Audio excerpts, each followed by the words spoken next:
What's going on, YouTube family? Welcome to Automotive Life. My name is Lucky, and today we're going to be talking about, is the rental car business dead in 2024? Now, we're going to be talking about Turo, as well as if you actually have a rental car license, and also, unfortunately, if you got suckered into doing one of these rental car automations.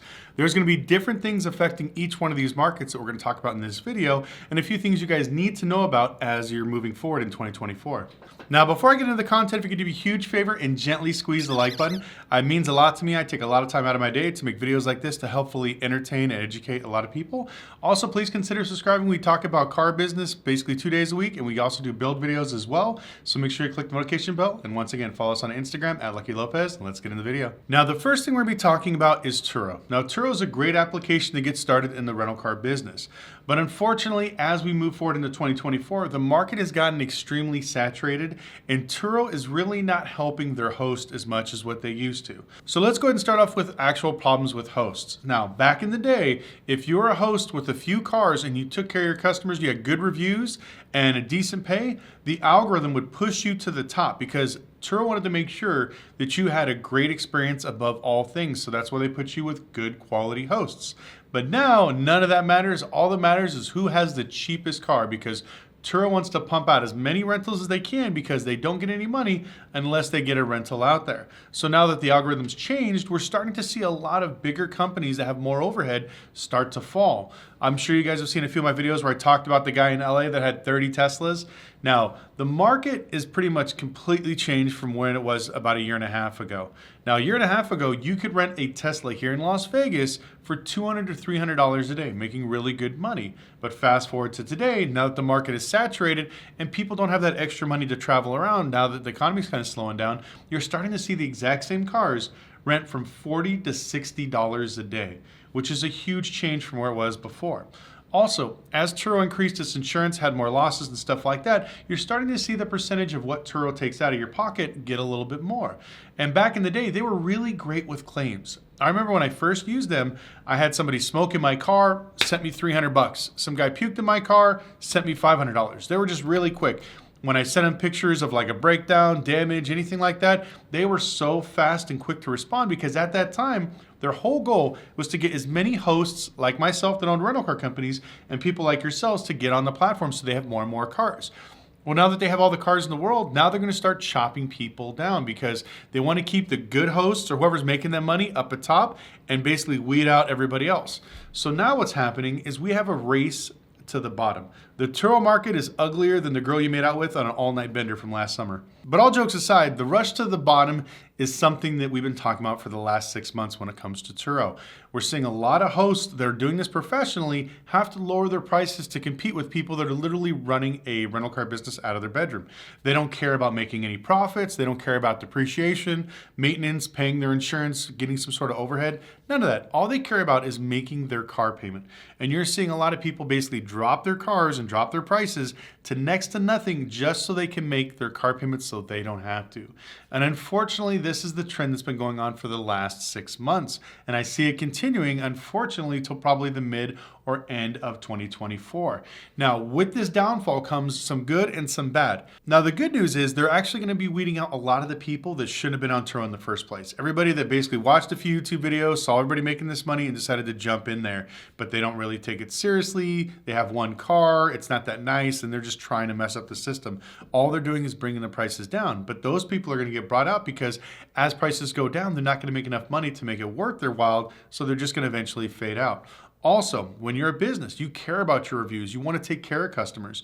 With these people, they don't really care. They're not going to drop them off. They're not going to clean it. This is another reason why, I'll be honest with you, I don't rent Turo. I always rent from like Hertz, Avis, Budget, whatever else, because when I travel, I'm telling you, I've had it twice where I've gotten cars just nasty, smell like weed, smell like somebody had sex in the back seat, and it's like, I don't want to be in that stuff. I go with the corporate company, have no issues, no problems, and last time I went to LA, it cost me $29 a day for a brand new Nissan Altima. So I was extremely happy, no problems. So, but this is what you're competing with. Now that rental car businesses are starting to lower their prices as well, now people on Turo are chasing this. But some of the bad that comes along along with it is if you're a Turo host now and you're looking at expanding your business and staying in there, you're going to have a really tough time because unfortunately you have to wait till all these knuckleheads get kicked off the platform.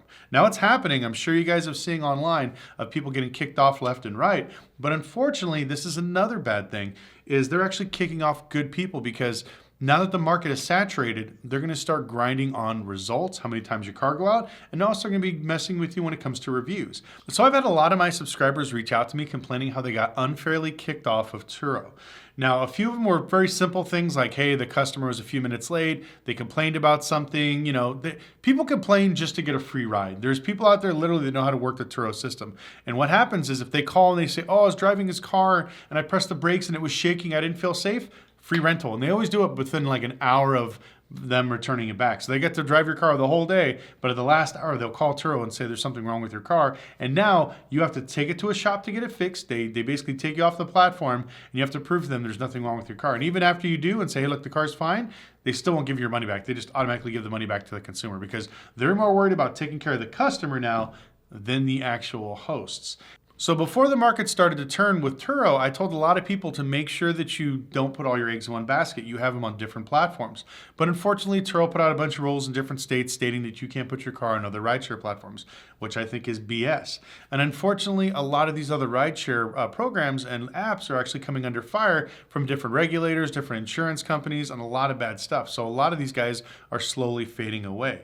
So if you're seeing the writing on the wall, my advice is if you're in Turo right now, brace for a really ugly 2024. And if you're thinking about getting into the business, I'll be honest with you, don't. Wait till at least maybe halfway through 2024 so we could see how bad this recession or soft landing is going to be. So this way you can make an educated decision on whether you want to invest your money in there. But to be honest with you, the ROI of what you're going to do of buying a $60,000 SUV to rent it out for maybe $150 a day, you would be much better off buying maybe 5 or 6 cheap cars and then flipping them. You'd pretty much be able to do anything with making more money. It's just not worth the headache. And so I would definitely stay away from that. So now we're going to be talking about if you wanted to get into or currently have a real rental car business where you rent to the general public. Now, traditionally, this is kind of the best way to go because you can kind of make up your pricing and charge retail prices. And a lot of times you could feed off of whatever your local airport is doing. So if they wind up marking up cars crazy high, all you got to do is make them $10 cheaper and you will steal all their business. But here are some of the downfalls when it comes to owning your rent-a-car business. Right now, the insurance is at an all-time high. The reason is the few people that could get insurance that want to do the rental car business winded up realizing that after 2 years of driving their, whether exotic cars, classic cars, or just regular cars, that they beat the hell out of them. They never pay down for depreciation. They never pay down for maintenance. They just basically rob the piggy bank. And what happens at the end? They started doing insurance fraud. Oh, this car disappeared. They crashed their car. They had a fire, whatever else. And so insurance companies were taking massive losses over the last 2 years from all these fake rental car company guys. And so now, if you want to get in the rental car business, your insurance is going to be so astronomical, it's not even worth it. I do a bunch of consulting calls. My phone number is in the link down below if you want to book a call or go to our website. And this is one of the things I tell a lot of people. To start up a rental car company today it's not even worth it. So first, you have to have the car registered in your company's name. Second, when you don't have an insurance policy, they're going to charge you an astronomical amount. Also, insurance companies require you to have anywhere from 5 to 10 to 20 vehicles to start your policy. So if you don't have that, if you only have one, you don't even qualify. So now you're looking, let's say 10 cars. The insurance company requires you to have 10 cars. You get 10 cars. To start that policy is probably gonna be $1,000 each. So you need 10 grand when you start up. And then each car is gonna cost you anywhere from $600 to $800 a month for full coverage, just to get started. And on top of that, remember, with your rental car insurance, you could never file a claim because if you do, what's going to happen is you're going to have a mark against your record. So at the end of the year, they're going to double or triple your insurance. If you don't believe me, just try it. And that's why I tell everybody, you can't start a rental car business unless you have a massive chunk of either credit or cash, because every time some customer wrecks your car or something like that and their insurance doesn't cover it, you need to have the money to pay this thing down. That doesn't include payroll. You have to have a physical location to get your insurance, to get your bond, and to get your license. It doesn't include the thousands and thousands of dollars you have to do maybe regular cars, or if you do an exotic cars, you're gonna have to have hundreds of thousands of dollars to put down. But at the end of the day, The thing with a rental car license is it gives you the options to do different things, rent cars by the hour, the day, the week, the month. It allows you to change your flexibility when it comes to paying. And then on top of that, it'll give you the chance where if you want to do maybe a rent to own type of deal, which I won't get into that. That's a really long conversation, but it gives you different options to different things. And so that's why I love actually having a license. Now you could use your rental car license and still put cars on Turo and use Turo as a lead gen just in case if you're slow or you're not got cars going out. But that's why I tell everybody if you're in the rental car business, even if you start in Turo, you always get your rental car license. So this way you have two ways of making money. But another bad thing when it comes to the rental car businesses is I've seen a lot of companies really crack down when it comes to rental car lending. So this is going to go out for not only Turo people, but also rental car businesses. The banks are sick and fed up of people getting multiple loans in their personal name. This is a thing you'd never want to do. I know there was a bunch of these stupid YouTube gurus that were telling you guys go to 10 different dealerships and buy, 20 cars in one weekend and then, start your Turo fleet in your business. But they never tell you what happens after that. Once you get flagged, no company's going to work with you. You're in the debt up your eyeballs. And then if you want to buy a house or something, or maybe buy a personal car, you're screwed. They're going to list you as somebody that's high risk. And so once you do this, you can't get any cars. Now, if you're just starting out, I tell everybody get a corporate line of credit, build your personal credit as well. And then when you go there, go to banks and make sure you tell them what you're doing. I am a rental car company. I'm using these cars for transportation. I need a fleet line of credit or I need X, Y, and Z, and say it out loud what you're going to do. I hate these people that lie. Oh, just lie and say you're using this for your personal use. Because what happens is when you own a rental car business, you have shorter terms. So you don't get 72 months at 3%. You're going to get probably 48 to 60 months at maybe 12 to 13% because it's a commercial loan. It's made and designed for you to put more money down and pay off more. So this way, within 2 years, you're not upside down. You can outrun depreciation. But people are not taught this. They're always taught to get the cheapest loan, the cheapest payment they possibly can get. And this is what sets everybody up for disaster. And that's why if you watch any of these rental car gurus on YouTube, every 2 years, they always disappear. Why is that? It's because they run out of money. Once they have to get rid of their fleet, then they realize, oh my God, I owe $10,000, $20,000 more on the car than what it's actually worth. And don't even get me with exotic cars. I'm going to save that for the rental car automation section, but it gets even worse. So now we're going to talk about the big elephant in the room, which is called rental car automation. Now, just the name is an oxymoron. There is nothing automated when it comes to renting cars. When you rent out a car to an individual, you need to be there. You need to inspect the car. You need to talk to the customer, verify insurance, do a whole bunch of stuff just to make sure that you're not getting screwed because they will steal and take off with your car. Now, if you've noticed a lot of these ads lately, it's because these guys realize that if they buy a car themselves and rent it, they'll never make any money because after depreciation, miles, and basically losing their ass on the loan and high interest, there's no money to be left over. What these guys want from you is to take your car and rent it out to a bunch of strangers because they figured out the winning formula. If you have your own car, you have to worry about maintenance, depreciation, your loan, insurance, all this stuff. But if they take somebody else's car, they don't care. They take 50%, you get the other half, and then basically they get to ride your car into the ground. After a year, 2 years, whenever you get sick of these guys, you ask for your car back, they give it back to you. Now the payment's on you, the maintenance, the depreciation, all that stuff is on you, and they get to walk away with their money free and clear. Now, the reason why you're seeing such a bump in all these things is because these guys realize that they can't get a line of credit. Credit is tightening down. We talked about the credit crunch on this channel many a times. So now all these clowns can't get nice cars, luxury cars, or exotic cars. So what are they doing? They're running thousands of dollars in ads every single day to try to trick people like you into renting their cars. And unfortunately, they know that there's a lot of people that bought cars during the pandemic that they really can't afford now. So all these people with these Dodge Challengers and Chargers at 22% interest with a $1,500 car payment are like, well, man, I need to rent my car out because I can't make that kind of money anymore. And they're going to these guys and they're letting them rent out their cars. Now, here's the downfall and here's all the legal things. Now, the first one, they're going to either rent it out on Turo. If they do that, at least they have insurance through Turo. That is one good thing. But the bad thing that most of these guys have is they don't have a single business license or insurance. And then they always tell you that, oh, the customer's insurance is going to pay for it. You don't have to worry about it. Well, I'm here to tell you that is absolute bullshit. So for example, they're going to take your car and rent it out to some random person. So let's say that this random person is driving around, they have full coverage insurance, but they were driving and they hit a school bus, crashed, kids catch on fire, your car's totaled out, whatever else.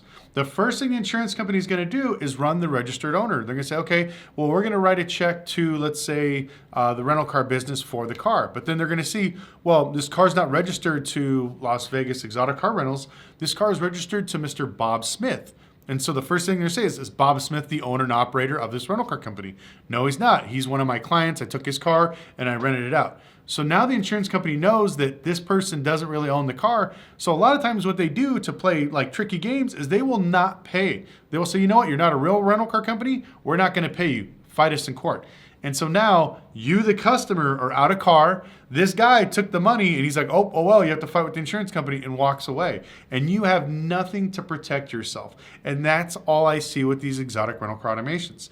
Now, I've messaged a few of these guys on Instagram, and a few of them have messaged me saying, dude, my program's legit. I'll show you how to do this. And I'll tell you some of the little funny things that they're doing. First, they're doing a lease with an option to buy when it comes to your exotic car. So they'll ask you to put $100,000 down on, let's say, a Lamborghini Huracan, and you have to lease it through their company. So this way it's correctly insured and everything else. Well, what happens is when you put that money down, it's no longer your car. It's the company's car. They tell you it's your car. They want you to make the monthly payments as you make money, and they give you whatever split is at the end. But guess what happens when the car stops renting or it needs major maintenance or something like that? Well, you guys are both partners when the money's coming in, but what happens when the money's not coming in anymore? Now it's your problem. You need to make the payment. You need to pay the insurance. You need to pay the maintenance. And guess what happens if you don't? Well, the car's in their name. All they do is they just take it from you, and you're screwed. I've talked to tons of people that have lost hundreds of thousands of dollars over the last few years with clowns like this. So don't fall into this rental car automation thing. Don't believe the hype. There's a lot of stuff. Perfect example. I have a rental car course and a dealership course and how to start an auto body shop and mechanic shop. You know, I believe in helping people learn about these businesses. But as the economy slowed down and stuff like that, I took them offline because I don't want anyone to risk their money during an economic recession. These ass clowns are doubling down. And the worst thing was, I used to feel weird because people would give me grief like, oh, Lucky, you're selling courses. Oh, that's bad. You're trying to take money from people. And I felt guilty for a little bit. I'm like, well, I'm just trying to help people. But then I saw some of these guys' courses. I won't mention names, but one of my subscribers, shout out Paul, if you sent me this, he sent me a link to one of these gurus classes, $5,000 for an exotic rental car course. It was an hour and 10 minutes. And literally, most of it was him just talking about how to buy cars. Like, hey, you get your family, your friends, you get everybody to pitch in money and buy a car. You trick your girlfriend into co-signing for you. Like, I'm telling you, it was the most wackest course I've ever seen in my life. My regular rental car course is 8 hours. The actual exotic one is 20 hours. My dealership course is 32 hours. So after watching that, I felt a lot better with actually selling classes. But still to this day, I won't post anything until the economy gets a little bit better, because once again, I don't want to have my subscribers or followers risk their livelihood on something that's not really going in the right direction. I want to make sure the market is stabilized before we start throwing you guys out there. So my advice to you is don't believe the hype of any of these guys. If you're thinking about getting into the rental car business, my advice for 2024 is not to do anything till at least halfway through the year to see how we're trending, because insurance, interest rates, loans, everything's getting much, much harder. And as you guys can see, the market is going down when it comes to Turo. Get online there. See how many cars are renting in your area. Now, there are some cars that are still popular, and there are a lot of people that are still making money in this business. Don't get me wrong. There are people that are still successful. But for somebody like you that's a newbie, I recommend not starting until a lot of these basically fluff fall out of the Turo market, the rental car companies go out of business, and insurance cheapens down a little bit, and also just to see where car values are going, because most rental car businesses go out of business, like I said, every 18 to 24 months. It's not because of bad business operations or whatever else. 90% of it is because they bought their cars for too expensive, and when they tried to get rid of them, they owed way too much on them, and they had to commit insurance fraud or just walk away. But anyways, I want to thank you guys so much for watching. If you guys are a Turo host or rental car company, please let me know in your market how things are going. Are you making good money? Are things slow? Is the market oversaturated? What's the craziest thing you've seen? I actually saw somebody renting an older Tesla, I think it was like a 2014 or 15, here in Vegas for $30 a day. I mean, it looks like it was beat to shit, but that's one of the things that we're seeing in our market. People are basically just desperate, just getting rid of cars. But let me know what you're seeing in your market. Also, if you're interested in more videos like this, I'm gonna be doing one about starting a dealership in 2024, auto repair, and a body shop. But once again, I wanna thank you guys so much for watching. Please like and subscribe if you learned anything. Follow me on Instagram at Lucky Lopez, and we'll see you next video.